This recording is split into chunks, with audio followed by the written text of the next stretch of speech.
அத்தனை செல்வமும் உன்னிடத்தில் நான் பிச்சைக்கு செல்வது எவ்விடத்தில் வெறும் பாத்திரம் உள்ளது என்னிடத்தில் அதன் சூத்திரமோ அது உன்னிடத்தில் ஒரு முறையா இருமுறையா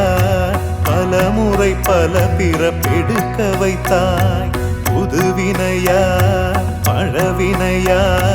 கணம் கணம் தினம் என்னை துடிக்க வைத்தாய் பொருளுக்கு அலைந்திடும் பொருளற்ற வாழ்க்கையும் துரத்துதே உன் அருள் அருள் அருள் என்று அலைகின்ற மனம் இன்று பிதற்றுதே அருள் விழியால் நோக்குவாய் மலர்பதத்தால் தாங்குவாய் உன் திருக்கரம் என்னை அரவணைக்குனதருள் பெற